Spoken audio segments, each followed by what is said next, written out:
All right, Ohio political news coming to the rescue here tonight. It's a Monday night, so we never stop here. We never stop. All right, good to see you tonight. I got Timothy Shea with us here tonight from the MAGA Institute. So there's new evidence. Tucker Carlson has come out with a video. Has he come out with one or two? Because I only saw one coming out with this whole Thomas Crooks thing, and I don't like it. I don't like the way it's last year's shooting in Butler, Pennsylvania. Here. The New York Post's Miranda Devine reporting that a source reviewed 17 social media Okay, accounts. we're going to start. There's 17 social media platforms that this Thomas Crooks was on. 17 of them. How many platforms? There were 17 different platforms. Have you noticed how often the number 17 comes up, Joe? For his platforms? I don't think it's ever come up. In general, in relation to the news. It seems like 17's always popping up.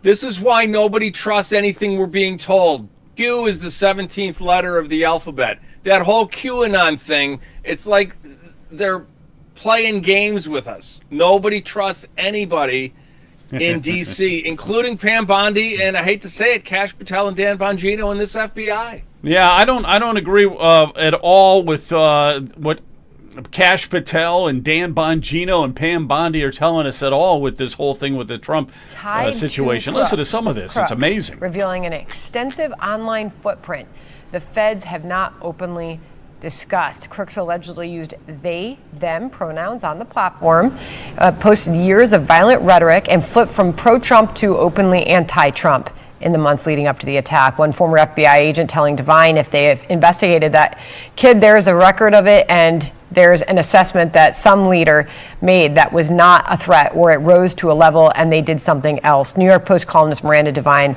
Okay, we're going to talk to this one lady from the New York Post here, so we'll play some of that in just a second. But it is, how can you not be skeptical of stuff like this when we are told there's nothing to see, and we know.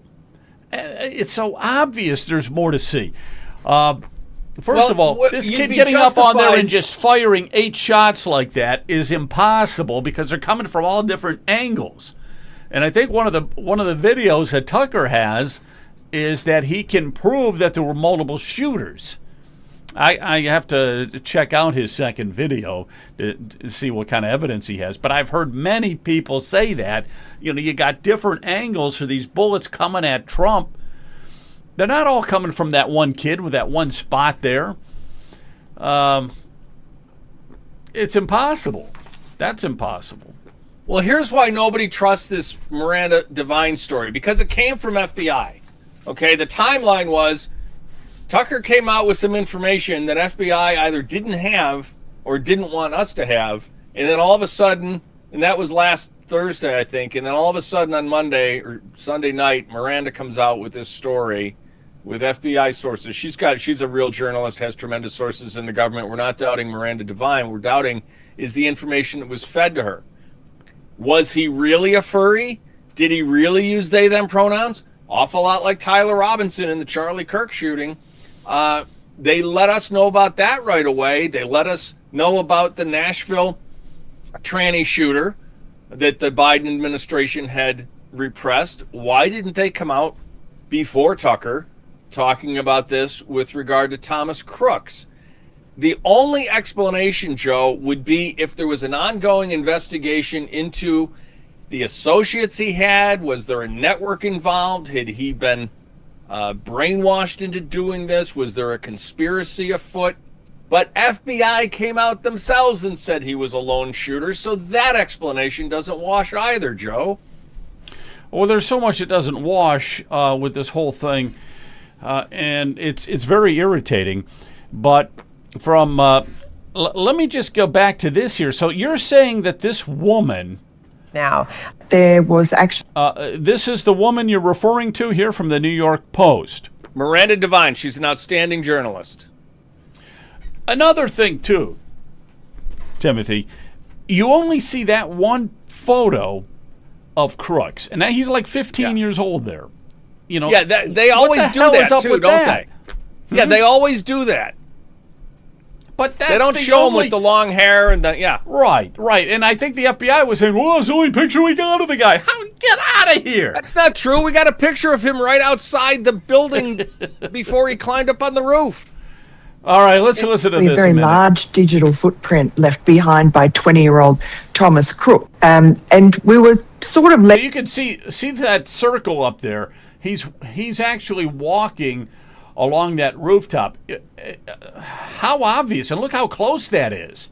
Look how close that is to Trump. to believe that Thomas Crooks was really a ghost, that there was no motive that could be ascertained from his online accounts, provided us with a lot of information from 17 different online accounts. All right, for a second here, let's stop it for a minute. Okay, 17 different online accounts and everything, but he was supposed to be a ghost. First of all, it's impossible to be a ghost on social media. Everybody is on social media. Okay, so this young kid, to say that he was a ghost and all that, well, apparently he was on social media a lot. He loved Trump. And then he had this deranged syndrome where he kind of did a 180 and kind of hated Trump. But I do believe that from 2020 on, he didn't have a social media footprint, which is very strange. Very strange. She mentions that here. Thomas Crooks had, and they range from, Google Play to that site you referenced before called DeviantArt, which is probably the biggest or one of the biggest hubs online for this sexual fetish called furries, where people dress up or fantasize about animal characters, cartoon characters. Okay, so the whole thing there with the furries. That is where you fantasize what? It's a sexual fantasy with animals, is that right? Yeah, people pretend that they're animals. And that was the same situation. With Tyler Robinson. Okay. But you're saying that we don't know for sure that that's correct, because she could be fed information that's not legit on this, correct? Correct. We don't know what to believe. We don't know who to trust. Why would they feed that type of information if it wasn't correct? Is there any logical reason you can think of? Oh, yeah. Oh, these transy furries are awfully dangerous. They took a shot at Trump. They killed Charlie Kirk. I'll tell you one thing that I know for certain. I know this in my bones. Charlie Kirk was not assassinated by Tyler Robinson using a 30-06 from that rooftop.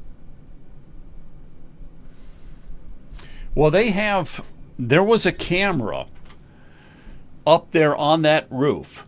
There was a camera, a security camera. So the FBI has video evidence, whether that he shot or not. I mean, the video evidence is there. They've got it.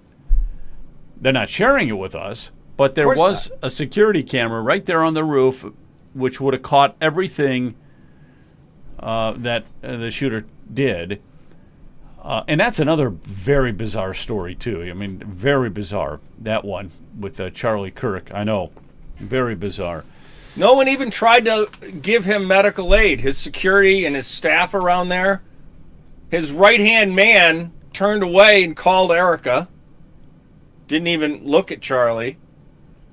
His bodyguard grabbed something off of Charlie and handed it off to somebody else, who turned and left the scene. They didn't secure the crime scene, and now they've paved it over so you can't even recreate it. Using the lasers to see where the trajectory was. And I'm here to tell you, Joe, bizarre. you don't get bizarre. shot in the neck with a 30-06 and not have it rip your entire neck out of your head right off your shoulders. Well, the story, Timothy, is that it hit the bulletproof vest here and ricocheted up into his neck. Okay, that's the story. I'm not sure if it's true or not or what, but that's Yeah, but story. if that's true, how come the shirt didn't tear? A bullet hitting a vest, even if it's that thin aluminum vest that conforms to your body, it's going to tear the shirt, Joe. No, I got you. Shirt wasn't torn. There's a lot of holes in this story. Yeah. There's a lot of more that are holes in sort the of story than in the humanized. T-shirt. His online comments from, he was very young, I mean, 15, 16, 17, show us about how he became increasingly violent and sort of radicalized against Democrats. He was pro-Trump. And then in January of 2020, he flipped 180 degrees. Something happened to make him become rabidly anti-Trump. Something happened in August of 2020, and he just disappeared online. I look at the Okay, and that's interesting, though. So right at the time that he flipped from being pro-Trump to hating Trump, right at that time, boom, there is no more social media. And right before that, he was getting messages. He was getting comments on his post by a Jimmy Tepes or a somebody Tepes, T-E-P-E-S. Well, guess what, Joe? Vlad the Impaler, Vlad Dracula, his last name was Tepes, T-E-P-E-S. Is it related? I don't know. It's just an awfully weird coincidence if it is a coincidence. What do you mean by Dracula? Dracula, Vlad the Impaler, the Wallachian ruler that stopped Mehmet II from invading Eastern Europe. Okay. You know, he impaled 10,000 of the Muslim invaders and sent the rest home to tell the leader what he had done so they wouldn't invade from the Ottoman Empire. His last name was Vlad Tepes, T-E-P-E-S. Same last name. Okay. It's a coincidence. Yeah. It's an awfully weird one. Yeah, it's like, okay, we know. We're not stupid. We know that there had to be multiple shooters. There had to be. Here's another thing that nobody talks about. The FBI hosed down the roof of that shed like the very next day. Yep. So to erase all DNA. And why were those buildings outside the security perimeter? If you look at the security perimeter, it literally looks like Pac-Man. There's a 500-yard circle around the stage, except for a wedge-shaped cutout where those buildings were that were only 200 yards away. So why weren't those buildings within the security perimeter? It's literally about the only place you'd want to shoot the president from. Yeah. So And there's a cop, more and questions. a cop went up on the ladder, and he Uh-huh. apparently turned around with the rifle, and the cop ducked down. Why weren't they on the radio telling Secret Service to get the president off the stage? Both the Charlie Kirk assassination and the Donald Trump assassination attempt stink to high heaven. These investigations are a disgrace. They're Yeah, deplorable. they are a disgrace. And we expect so much more from Kash Patel. Yeah. And this Dan Bongino crap, too. You know, that is irritating the heck out of me as well. Bongino's I will say this in Dan's defense, though. I will say this in Dan's defense. They're calling him a podcaster, implying that he's not qualified. They're saying, "Oh, he didn't have a lie detector test. He wasn't even vetted." Dan Bongino held the highest security clearance. He protected presidents for 10 years as a Secret Service agent. He's been vetted. So calling him a podcaster is just more Democrat smearing. But do you see what I mean? How there's questions from us on the right, but there's smears from the left, and the whole thing is a mishmash. The whole thing is a mishmash. All right. You're gonna, let me tell you. All right. Hey, let's go on to something else here. A couple other items that are happening. The Supreme Court. Let's talk about that for a minute. So they are going to be hearing about whether or not there could be a grace period after the election. So right now, like in Ohio, I think you get 4 days. You got a 4-day grace period here in Ohio. Now, we do have local lawmakers that want to get rid of that. There's a Senate bill that's already passed the Senate. It's on to the Ohio House now to say that, no, anything that comes in to the Board of Elections after that Tuesday, throw it away, or burn it, get rid of it. We're not counting that vote. Federal election law states that absentee and mail-in ballots have to be received by Election Day, okay? in this grace period you're talking about, 4 days in Ohio, 14 days in Illinois, tell me there won't be shenanigans with that, are all COVID scamdemic era local rules that defied federal law. And a case in Mississippi put in a law saying, no, it's going to be election day. And somebody sued the RNC in Mississippi. Well, Mississippi's in the Fifth Circuit that sits in Texas.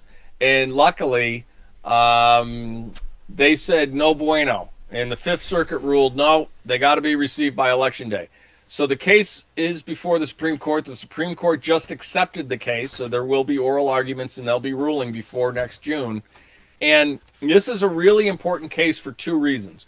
Number one, it's going to establish the supremacy, as if the supremacy clause in the Constitution weren't enough, Joe. It's going to establish the supremacy of federal election law over state laws. Even though states can regulate the manner and time and place of elections, they have to obey federal election law. And number two, this is just the first election integrity case we're going to see. We're going to see a lot more before next November.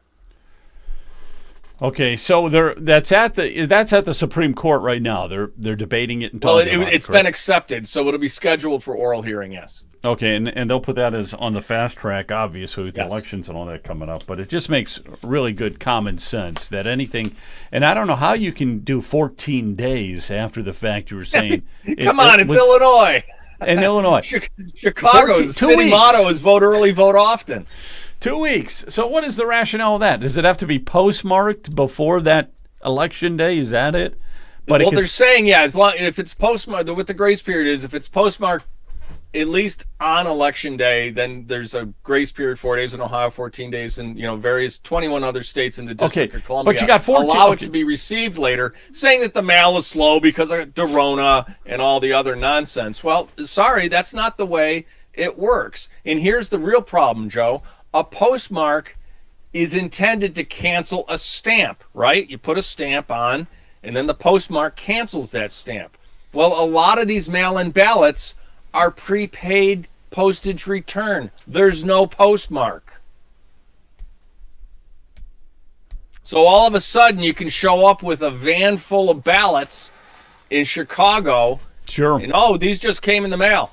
Yeah, sure they did. 14 days after we know who's leading in the election. Okay, so what do you think is going to happen with that ruling?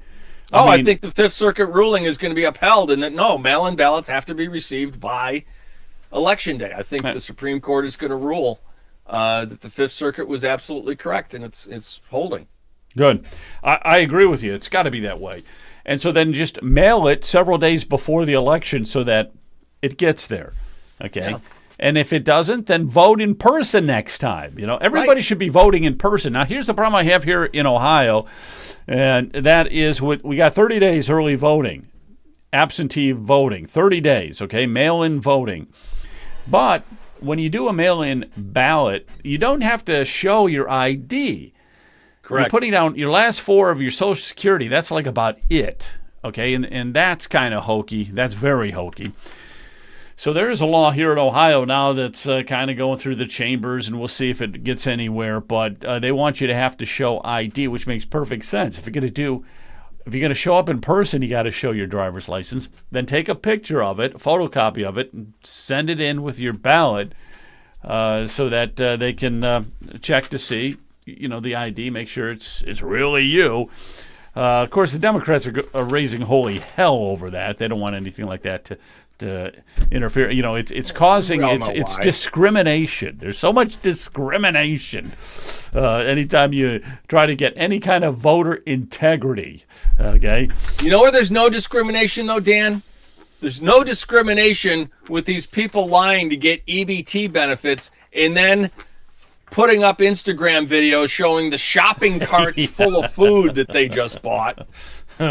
Well, there's no discrimination there, and it always seems to be a certain demographic doing these videos. It's unbelievable. I did see a funny video last week, though. It was two girls. One had to be at least 3 biscuits, and the other one went 350, maybe 4. And they were going at it, 6-inch nails, and one grabbed the other's wig and threw it off, and they got down on the floor, and it was two fat girls on the floor fighting. And guess where they were? They were in the vegetable and produce, the fruit and vegetable section, the produce section of a supermarket. I think that's the closest those two women ever got to a fruit or a vegetable. It's funny because I was just talking about this yesterday because we do a Sunday night show, and the Agriculture Secretary, Brooke Rollins, okay, she is saying that she wants everybody to re-register for SNAP. They have to reapply because of the ongoing fraud discoveries. Listen to this. They know of a minimum 200,000 dead people that are receiving it, and that's from 29 states. The other 21 states refused to give her any of this data and information that she requested. And those were all the blue states. So the red states, which we hope are somewhat honest, they've got at least 200,000 dead people that they know of that are receiving SNAP.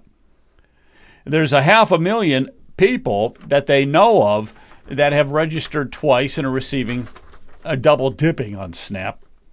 You got 42 million people in this on the country on SNAP. 42 million, that's a lot. That's a lot of people. That's just kind of a head scratcher right there. And $177 per person per month on average.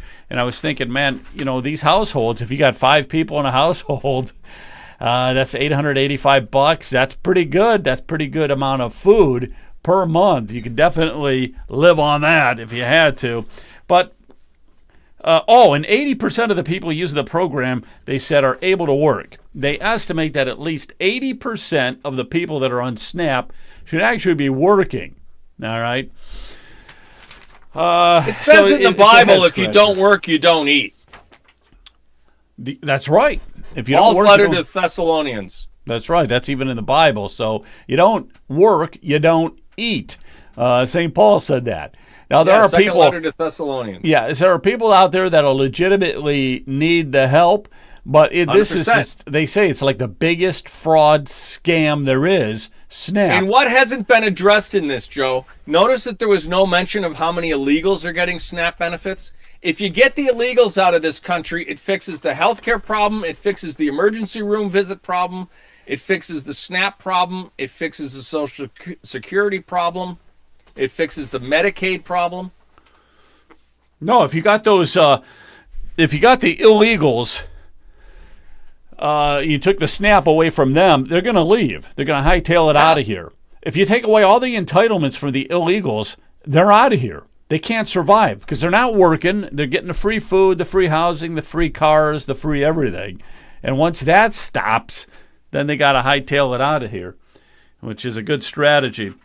Yeah, and then rents go down, food prices go down, everything goes down. Right. All right. Let's talk Russiagate for a few minutes if you want. What's the latest on that? It sounds like Barack Obama's in hot water. Well, we got right? some emails, Joe.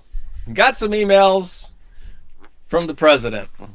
And he was directing Comey. He was directing Brennan. He knew all about what Hillary was up to. There have to be criminal indictments of Barack Obama, Hillary Clinton, John Brennan, Comey has already been indicted, but he's only been indicted for lying to Congress, and it looks like that indictment might go away because the assistant U.S. attorney that brought the case apparently has botched it. Lindsay Halligan, who was hired by Pam Bondi at President Trump's request. Apparently there was some shenanigans with procuring the indictment, getting the indictment from the grand jury to the court. Looks like they did it in only 12 minutes. If the timeline's correct, it's not enough time. Let me ask you a question. What do you think of Pam Bondi? What do you think of her? I have been told by 2 people who have reason to know that I need to be patient. As I said on the show last week, patience a virtue. It's not one of mine, but we need to be patient.